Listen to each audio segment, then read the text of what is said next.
Hebreos 11, versículo 13 al 16, dice así la bendita palabra del Señor. Conforme a la fe, murieron todos estos sin haber recibido lo prometido, sino mirándolo de lejos y creyéndolo y saludándolo y confesando que eran extranjeros y peregrinos sobre la tierra. Porque los que esto dicen claramente dan a entender que buscan una patria. Pues si hubiesen estado pensando en aquella de donde salieron, ciertamente tenían tiempo de volver. Pero anhelaban una mejor, esto es celestial. Por lo cual Dios no se avergüenza de llamarse Dios de ellos, porque les ha preparado una ciudad. Versículo 39 y 40. Y todos estos, aunque alcanzaron buen testimonio mediante la fe, no recibieron lo prometido, proveyendo Dios alguna cosa mejor para nosotros, para que no fuesen ellos perfeccionados aparte de nosotros. En el sermón anterior dimos inicio a la exposición de este capítulo 11 de Hebreos, uno de los capítulos más amados por la iglesia, el conocido por muchos como el Salón de la Fe o el Hall de la Fe, los héroes de la fe, que es un registro escritural, un testimonio de la fidelidad de creyentes bajo el antiguo pacto. Allí nos detuvimos en la descripción que al principio del capítulo el escritor inspirado nos da acerca de lo que es la fe. Una descripción que enfatiza aspectos de suma importancia, esenciales para entender correctamente a qué nos referimos cuando hablamos de la fe bíblicamente hablando. Aunque, como lo explicamos, esa descripción no pretende ser una definición teológica completa de lo que es la fe bíblica, específicamente la fe salvífica, que es lo que se está tratando aquí en este texto.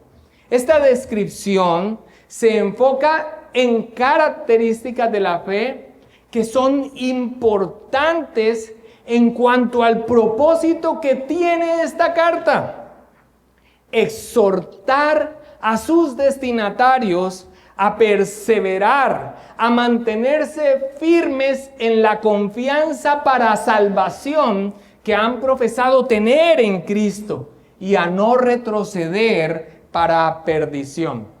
Recordémoslo leyendo tan solo la primera parte de esa descripción. Leamos Hebreos 11, 1 y 2. Dice: es pues la fe la certeza de lo que se espera, la convicción de lo que no se ve, porque por ella alcanzaron buen testimonio los antiguos. Esta fe, entonces, aquí es descrita, implica una confianza segura de la realidad de aquello que esperaban, de tal manera que vivieron a la luz de esa realidad. Estos hombres y mujeres creyentes bajo el antiguo pacto dieron testimonio con sus vidas de que su fe en esa promesa era genuina, de tal manera que Dios dio testimonio de su agrado hacia ellos, dio testimonio de que su fe era genuina. Esto último lo vimos en los ejemplos que tocamos de Adán y Enoc en los versículos 4 y 5. Estos son entonces aquellos aspectos importantes de esta descripción de la fe, que no pretende ser exhaustiva, sino que se enfoca en unos puntos claves, muy importantes, esenciales, con el propósito que tenía la carta y que ya se los describí. Certeza, convicción, testimonio. Certeza, la plena seguridad de que aquello es real. Convicción. El curso entero de mi vida regulado por esa realidad. Testimonio.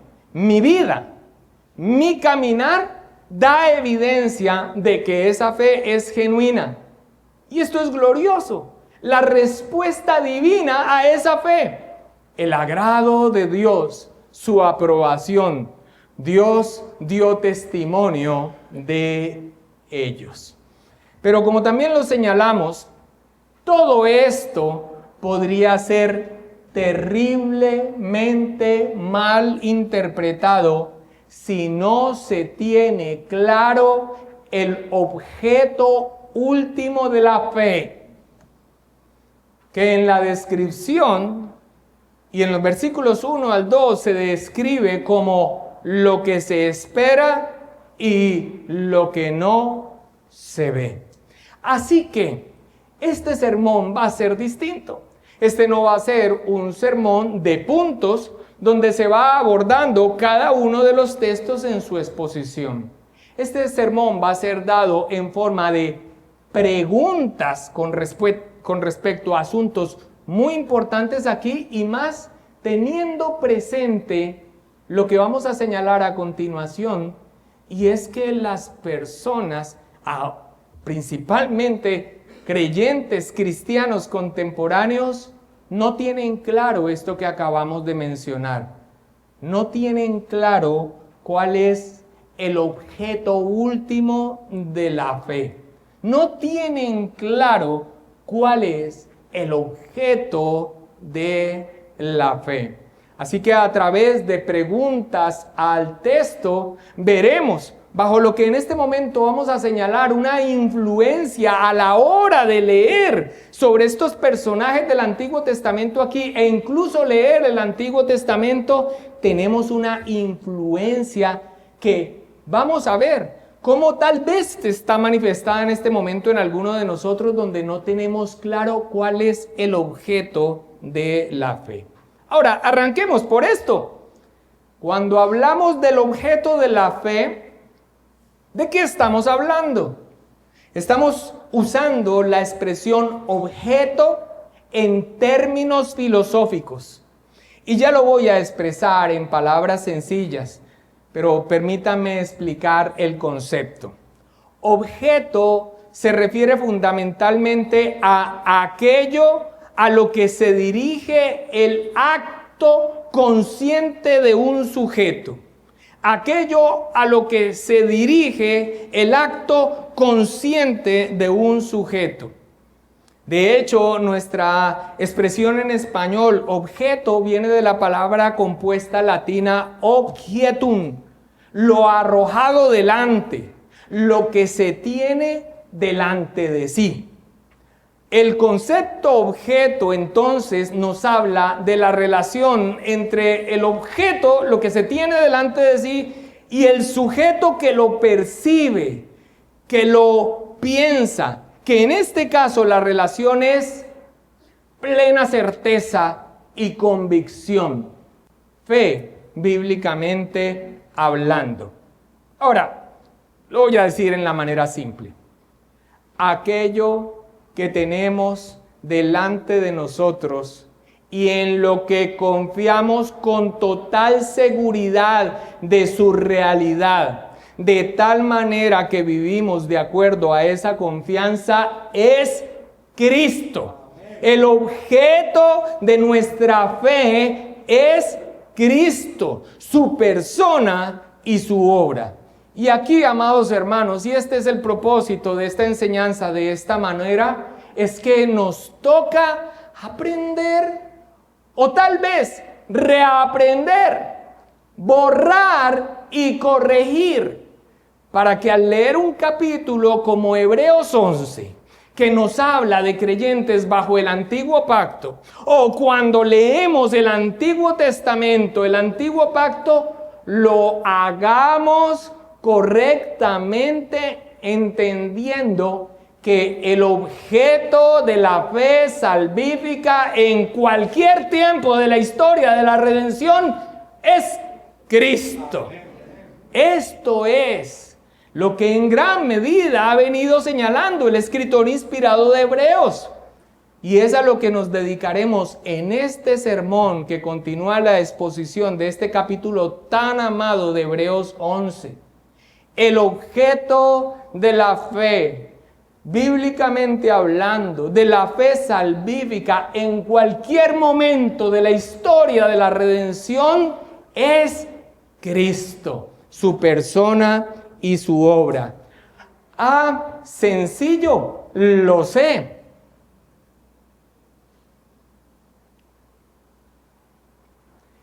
¿Qué era aquello que esperaban estos hombres y mujeres del Antiguo Testamento que cita el escritor de Hebreos?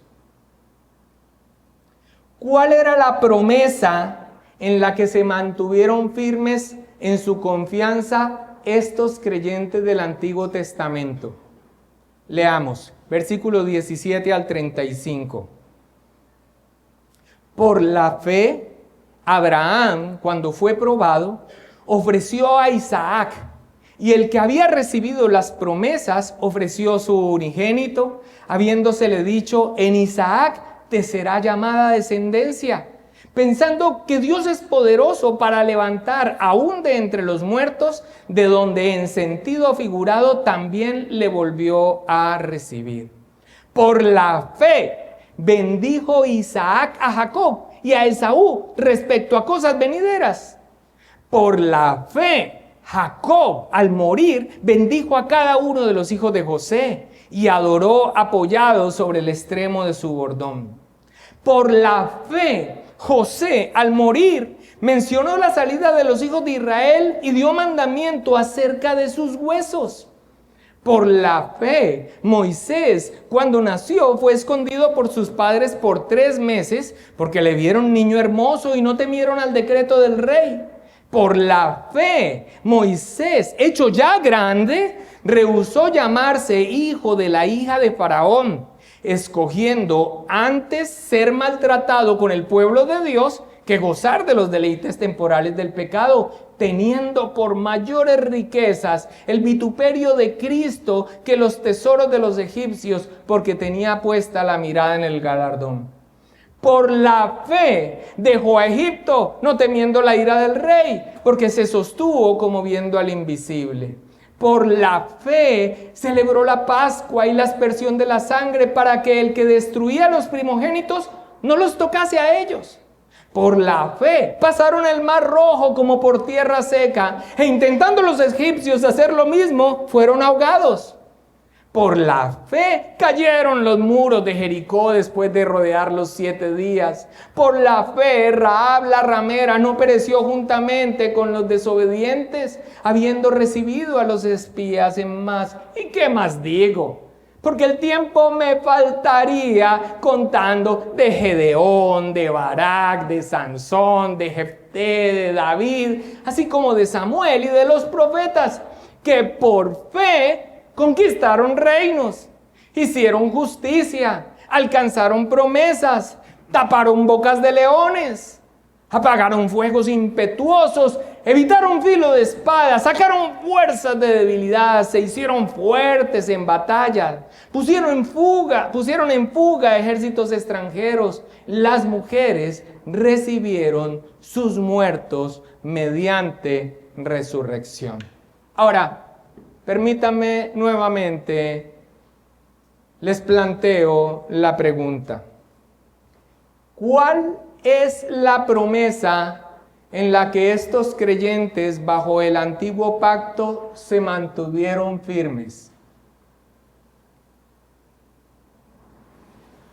Como ya denunciamos en el sermón anterior, el objeto de la fe que se ha enseñado en ese evangelicalismo terrenal, enfocado en el hombre, centrado en el yo, el aquí y el ahora, es su deseo. Ese es el objeto de su fe, sus deseos. Y por lo tanto, la promesa que se cumple si perseveras en esa fe, ¿cuál es? La obtención de tus deseos.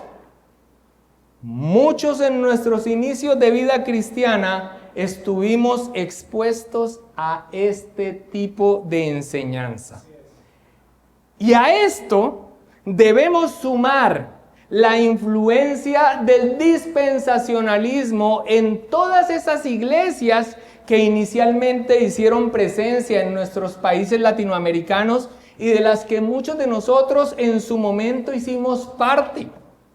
El dispensacionalismo es un enfoque teológico relativamente nuevo en la historia de la iglesia que se caracteriza por esto, por dividir la historia de la relación de Dios con el hombre en periodos o dispensaciones distintas, discontinuas.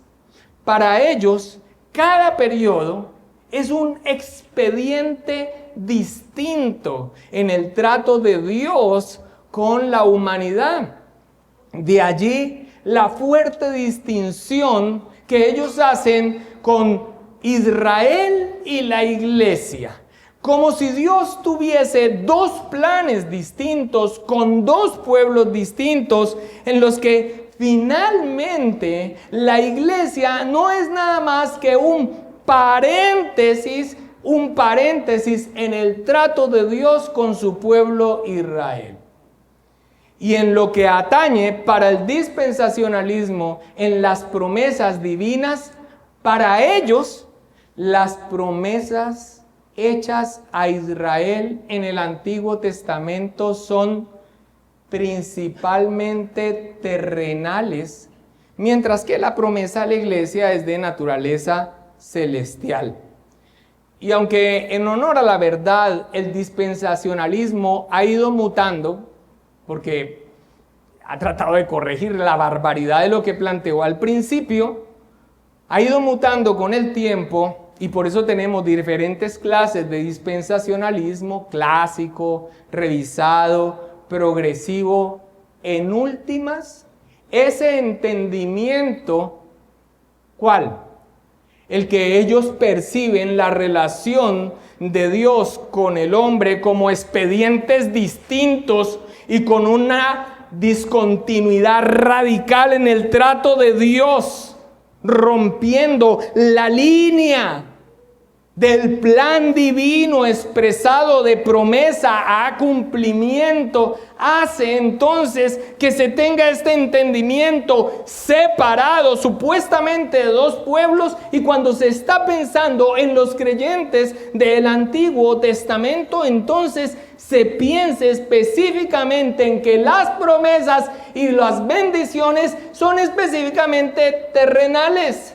Ese entendimiento incide radicalmente, no solamente en el clásico, sino en el revisado y en el progresivo a la hora de leer e interpretar las escrituras, lo que se conoce como su hermenéutica. Y nosotros, la gran mayoría, menos los que vinieron o el Señor trajo a sus pies ante la predicación pura de la palabra del Señor del Evangelio, venimos con esa influencia. Ligon Duncan dice: su sistema teológico está en oposición a la teología pactual. Son diametralmente opuestos en tantos puntos que sería inútil intentar llegar a una especie de híbrido entre el dispensacionalismo y la teología del pacto. Y Arthur W. Pink dice: estos mutiladores de la palabra nos dicen que todo el Antiguo Testamento, a partir de Génesis 12 en adelante, pertenece enteramente a Israel según la carne, y que ninguno de esos preceptos y promesas están vinculados a los que son miembros de la iglesia, la cual es el cuerpo de Cristo, y que ninguna de todas las promesas allí encontradas pueden apropiárseles a la iglesia legítimamente y viceversa. Ahora, por eso la pregunta, por eso el ejercicio de este sermón, bajo estas dos nefastas influencias en la que muchos de nosotros hemos sido expuestos. Una, que hace del objeto de la fe el deseo del hombre en este plano terrenal, y la otra que en su interpretación corta el hilo y la progresión del plan salvífico de Dios en las Escrituras con su radical discontinuidad. Y por eso señala que las promesas al Israel del Antiguo Testamento son principalmente terrenales, a saber, descendencia, tierra, protección, prosperidad. ¿Cuál creen ustedes que será la respuesta que dará alguien permeado con estas enseñanzas a la pregunta que hemos planteado? ¿Cuál es la promesa en la que estos creyentes bajo el antiguo pacto se mantuvieron firmes? ¿Qué es aquello en la descripción de la fe, que en la descripción de la fe se señala como lo que se espera y lo que no se ve, aplicado a creyentes bajo el antiguo pacto, que el autor de Hebreos trae aquí en el capítulo 11? La respuesta seguro será descendencia, ser una nación grande, tierra, protección, victoria sobre los enemigos, prosperidad y alguno que otro milagro que haga posible la consecución de esto.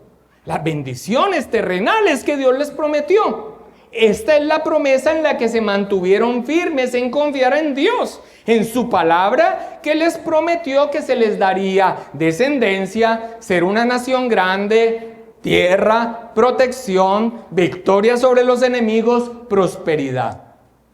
Y aunque esto, amados hermanos, es cierto, es solo cierto a medias.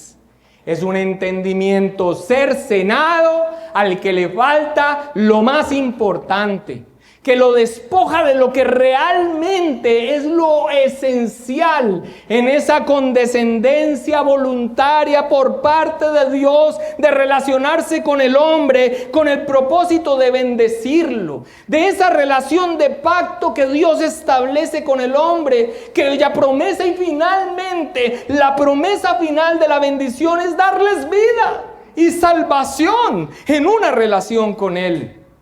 Todos estos creyentes del Antiguo Testamento esperaban algo que trascendía a simples bendiciones terrenales.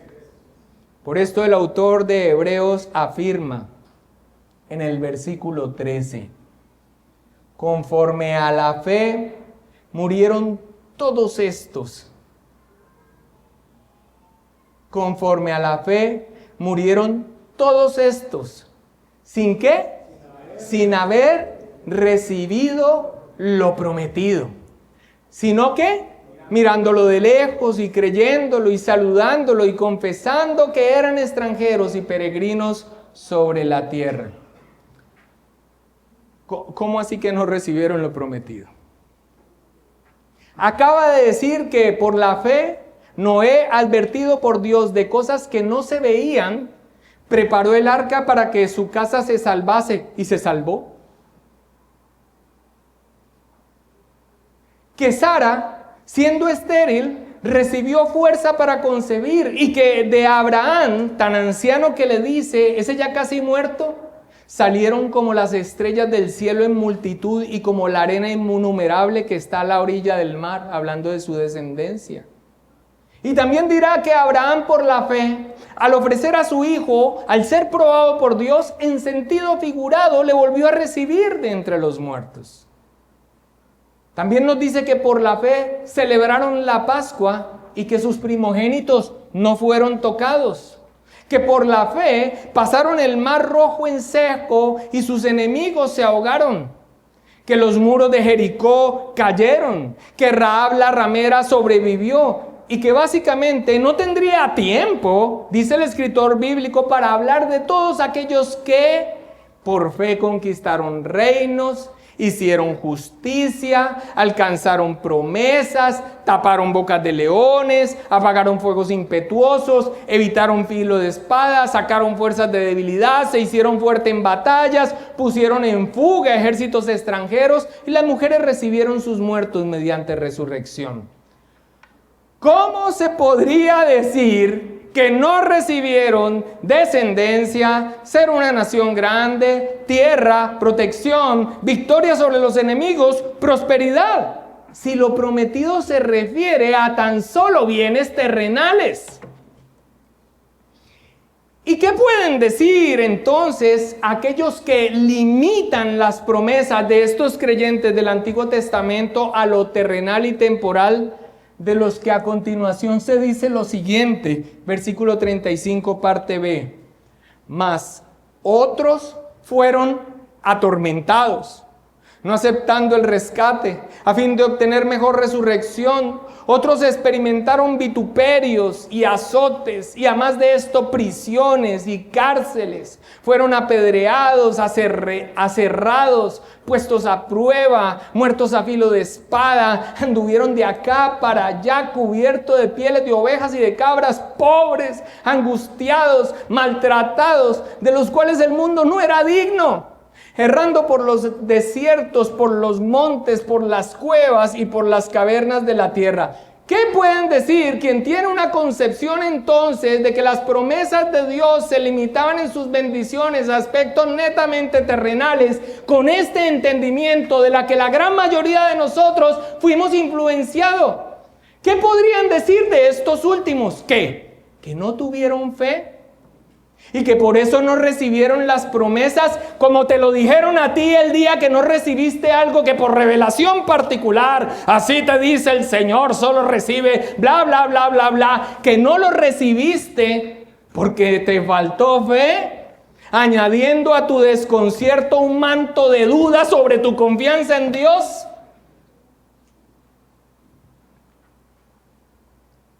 Y ¿por qué trae de ejemplo de fe el escritor inspirado a estos últimos si las promesas se limitan a bendiciones terrenales y temporales para estos creyentes bajo el antiguo pacto? Si estos evidentemente no las recibieron.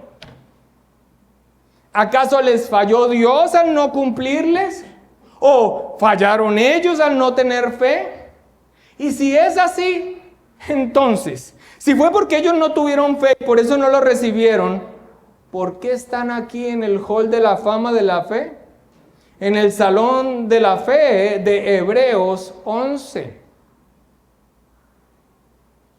No sé si estés entendiendo el punto y el propósito de esta enseñanza. La interpretación del Antiguo Testamento, aun cuando vamos a un texto del Nuevo Testamento como Hebreos 11, donde se menciona a creyentes del Antiguo Testamento, probablemente sea influenciada por una fe enfocada en el yo, en el aquí y en el ahora, que tiene como objeto de su fe mi deseo y que la promesa es que se cumpla mi deseo. O por el otro lado, un dispensacionalismo que cercena la revelación de Dios y el trato de Dios y la línea que nosotros vemos en progresión de promesa a cumplimiento en Cristo Jesús, y vemos a un Dios: establezco un pacto, no me lo cumplen, le cambio las reglas. Establezco un pacto, no me lo cumplen, le cambio las reglas, y así, una cosa como discontinua. ¿Cómo podremos entonces nosotros responder cuando nos hablamos o cuando preguntamos al texto del Antiguo Testamento de lo que se menciona aquí? Ese es el punto de esta enseñanza. Tenemos, y no podemos cerrar los ojos a ello, tenemos una influencia grande de esa fe terrenal pervertida totalmente por la iglesia contemporánea y tenemos una influencia nefasta del dispensacionalismo que consideramos como que así es, nos lo tragamos entero, ese sapo, y no nos dimos cuenta de que era una novedad, una cuestión que no era vista realmente en la iglesia a la hora de interpretar el Antiguo Testamento. Y sin dudas, en un texto que nos habla de permanecer firmes en la fe ante cualquier circunstancia, nuestra interpretación será igual de terrible. Ahora, tal vez alguien tratando de dar respuesta a estos interrogantes señale que esta expresión del versículo 13, conforme a la fe murieron todos estos sin haber recibido lo prometido, pues se limite a Abraham y a Sara, que no poseyeron como tal la tierra prometida, y que en ese sentido es que no recibieron lo prometido. Leámoslo, versículo 13, y lo que dice a continuación. Dice: conforme a la fe murieron todos estos sin haber recibido lo prometido, sino mirándolo de lejos y creyéndolo y saludándolo y confesando que eran extranjeros y peregrinos sobre la tierra. Porque los que esto dicen claramente dan a entender que buscan una patria, pues si hubiesen estado pensando en aquella de donde salieron, ciertamente tenían tiempo de volver. Y hasta aquí uno podría decir, es verdad, Abraham y Sara no tuvieron como tal una posesión de la tierra prometida, y por eso se dice que por la fe murieron sin haber recibido lo prometido. Pero cuando uno continúa leyendo, se da cuenta que aquello que esperaban iba más allá de un pedazo de tierra que poseyeron, que su esperanza trascendía a la promesa temporal de un territorio para ellos. Versículo 16. Pero anhelaban ¿qué? Una mejor, esto es, celestial, por lo cual Dios no se avergüenza de llamarse Dios de ellos, porque les ha preparado una ciudad. Pero es que además de esto, el escritor inspirado, unas líneas atrás, ya ha señalado de Abraham, de Isaac y de Jacob sobre cómo vivieron en Canaán y por qué razón vivieron así. Mira lo que dice en los versículos 8 al 10. Dice: por la fe, Abraham, siendo llamado, obedeció para salir al lugar que había de recibir como herencia, y salió sin saber a dónde iba. Por la fe habitó como extranjero en la tierra prometida, como en tierra ajena, morando en tiendas con Isaac y Jacob, coherederos de la misma promesa. ¿Por qué? Porque esperaba la ciudad que tiene fundamentos, cuyo arquitecto y constructor es Dios. Se dieron cuenta de que este mundo no era su hogar definitivo. Se sentían satisfechos con ser extranjeros y peregrinos sobre la tierra, rehusando el apremio a asentarse y acomodarse. Su deseo era pasar a través del mundo sin tomar sobre sí nada de su carácter. Sus corazones estaban decididos en la peregrinación. Comentó sobre este texto el reformador escocés John Knox. No, hermanos. La afirmación sobre esta fe hasta la muerte, sin haber recibido la promesa, no se puede limitar a Abraham, Sara, Isaac y Jacob en cuanto a la tierra prometida. Todos estos, es una referencia a todos estos creyentes genuinos que vivieron bajo el antiguo pacto y que el autor inspirado nos presenta como ejemplo de perseverancia en la fe. Y esto lo confirmamos porque la misma expresión, todos estos, en relación con no haber recibido lo prometido, se repite al final del capítulo, sin limitación a Abraham y a su descendencia inmediata. Lee por favor el versículo 39. Dice: Y todos estos, aunque alcanzaron buen testimonio mediante la fe, ¿qué pasó? No recibieron lo prometido. Ya sea que más adelante tomaran posesión de la tierra prometida, como los que vivieron errantes por desiertos y montes, que anduvieron de acá para allá, cubiertos de pieles de ovejas, de cabras, pobres, angustiados y maltratados. Ya sea los que conquistaron reinos, evitaron filos de espada, sacaron fuerzas de debilidad, se hicieron fuertes en batalla, pusieron en fuga ejércitos extranjeros, cerraron boca de leones, como los que fueron apedreados, aserrados, puestos a prueba, muertos a filo de espada, que experimentaron vituperios, azotes y además de esto, prisiones y cárceles. Todos estos alcanzaron buen testimonio mediante la fe en una promesa que trascendía a cualquier bendición terrenal que tan solo prefiguraba las bendiciones eternas. Una promesa por la que vivieron y murieron, aunque en el momento de su vida, en el tiempo en que le correspondió vivir en la historia de la redención, no les tocara ver el cumplimiento, no les correspondió ver el cumplimiento de esa promesa. Por supuesto que muchos de ellos disfrutaron del cumplimiento de las promesas temporales que anuncian o prefiguran las promesas eternas. Tuvieron descendencia. Fueron una nación grande, tuvieron tierra, protección, victoria sobre los enemigos, prosperidad. Pero otros, igualmente creyentes fieles, no las disfrutaron. De hecho, vivieron bajo circunstancias muy difíciles y aún así se nos dice que alcanzaron buen testimonio, la aprobación divina mediante su fe en la promesa y hacen parte de este hall de la fe que el capítulo 11 nos trae.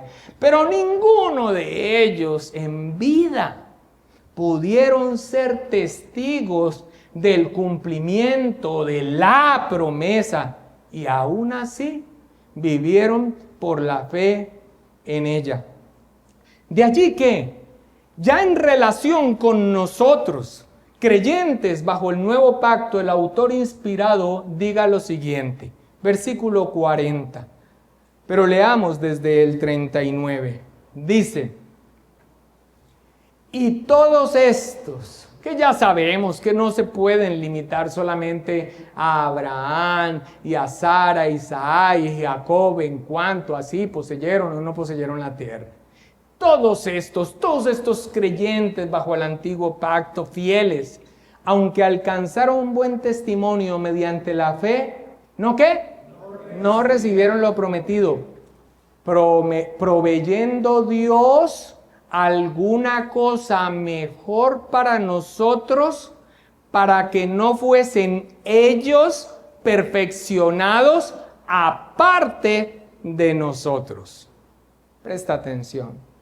George Guthrie explica, cuando el autor escribe, esto sucedió para que ellos no llegaran a la meta sin nosotros, pues Dios nos había preparado algo mejor. Quiere decir que históricamente estas personas del pasado no experimentaron el cumplimiento de la promesa, la llegada del Mesías y el nuevo pacto. Pero ahora han sido hechos perfectos en vista de que la gran comunidad de fe que había vivido para Dios a lo largo de la historia ha sido llevada a su cumplimiento, a una meta deseada. Su fe en Dios, en la promesa, ha sido vindicada en cuanto Dios ha irrumpido en el mundo en la persona de su Hijo, Jesucristo. Con nosotros, ellos conocen ahora el poder perfeccionador del sacrificio de Cristo y la herencia eterna de los santos. Y F.F. Bruce al respecto también comenta, Algunos de ellos, se nos dijo en el versículo 33, alcanzaron promesas, pero ninguno de ellos recibió la promesa en el sentido de ser testigos de su cumplimiento. Vivieron y murieron con la perspectiva de un cumplimiento que ninguno de ellos experimentó sobre la tierra. Sin embargo, tan real fue su cumplimiento para ellos. ¿Recuerdan la descripción de la fe? Una seguridad, una confianza segura de aquello. ¿Y qué es aquello? De esto es que estamos hablando. Cristo. Sin embargo, tan real fue su cumplimiento para ellos que les dio el poder de avanzar resueltamente en contra de la corriente de su medio y vivir en la tierra como ciudadanos de esa comunidad cuyos fundamentos están firmemente echados en el orden de lo invisible y eterno. Y dice, su historia está en el cielo y también en la tierra, para instrucción y aliento de hombres y mujeres de épocas posteriores. Pero ahora la promesa ha sido cumplida, la era del nuevo pacto ha amanecido, el Cristo cuyo día anhelaban ha venido, y por su ofrenda, la ofrenda de sí mismo y su ministerio sumo sacerdotal en la presencia de Dios, ha obtenido la perfección para ellos y para nosotros. Hermanos, permítame plantear nuevamente la pregunta que hicimos al principio. No vaya a contestar mal, por el amor de Cristo. ¿Qué era aquello que esperaban estos hombres y mujeres del Antiguo Testamento que cita el escritor de Hebreos? ¿Cuál era la promesa en la que se mantuvieron firmes en su confianza? ¿Cuál fue el objeto último de su fe? Porque si no lo tienes claro y no abres las sagradas escrituras del Antiguo Testamento a la luz de su cumplimiento, si no ves en el Antiguo Testamento y en estos creyentes bajo el antiguo pacto, si no buscas en el cumplimiento que es Cristo, si no le ves anunciado, vas a terminar viendo estos asuntos del Antiguo Testamento como los consideran algunos, simplemente con consecución de promesas terrenales, de aspectos desligados de aquello que es el propósito de toda la existencia, la gloria de Dios en Cristo Jesús, en la salvación de un remanente. Encontrarás entonces a estas personas que taparon boca de leones, que pusieron en fuga ejércitos, y entonces te quedarás en la fuerza de ellos, en cómo, ¡oh, qué esforzados son! Y terminarás en un moralismo y en un impulso hacia ser ciertamente fuertes, pero sin la esencia de aquello que a ellos los movió realmente. ¿De qué te sirve tierra? ¿De qué te sirve reino, protección y prosperidad si la respuesta esencial del hombre desde el momento en que cayó en el Edén no se te es dada? Vida, vida, vida eterna que solo está en Cristo Jesús. Esta es la promesa. Permítame preguntarte nuevamente, ¿cuál era la promesa en la que se mantuvieron firmes en su confianza? ¿Cuál fue el objeto último de su fe? Y ahora pasemos a nosotros en unas consideraciones finales. ¿Cuál es la promesa que nos ha sido dado en el Evangelio?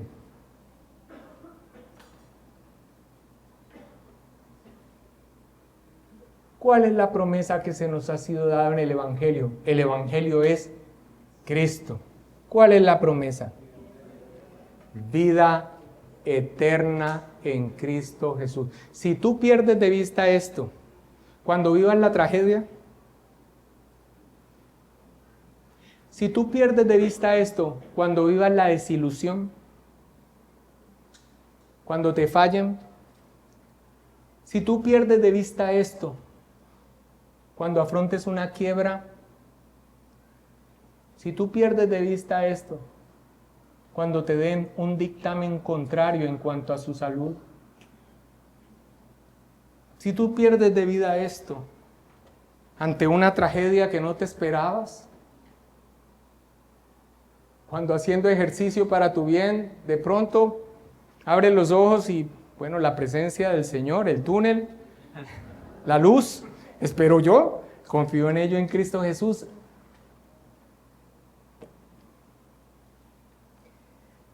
Cercenar la palabra del Señor,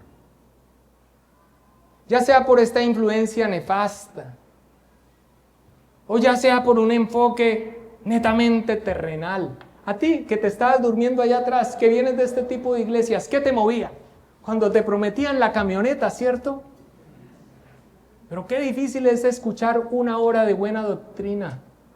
Y cuánto anhelarás prestar atención en el momento en que vayas a presentar delante de Dios tu vida.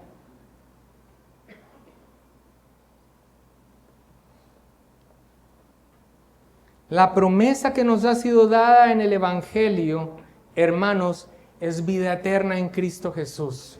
Por eso nosotros debemos tener claro cuál es el objeto de nuestra fe. El objeto de nuestra fe hoy y en todo tiempo de la historia de la redención es Cristo. Cristo Jesús, mis amados hermanos. Porque si perdemos de vista esto y nos enfocamos solamente en lo terrenal, describe el apóstol Pablo a aquellos que solamente esperan bendiciones terrenales aquí. Si en esta vida solamente esperamos en Cristo, somos los más dignos de conmiseración de todos los hombres. Le dice a los Corintios en el capítulo 15 que precisamente estaba hablando sobre la esperanza de la resurrección. Pero permítame, te lo leo de una versión que es más entendible, Nueva Traducción Viviente. Si nuestra esperanza en Cristo es solo para aquí, para esta vida, somos los más dignos de lástima de todo el mundo.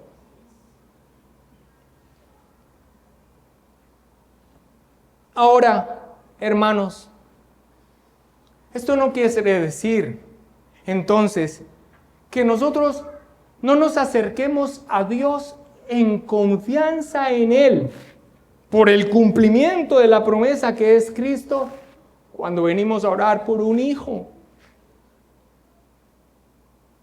Que no nos acerquemos en confianza y certeza de que podemos entrar a su misma presencia por el cumplimiento de la promesa, que es el objeto de nuestra fe, a pedir sabiduría, y que, como nos dice la palabra del Señor, la pidamos sin dudar, porque Él nos la dará abundantemente.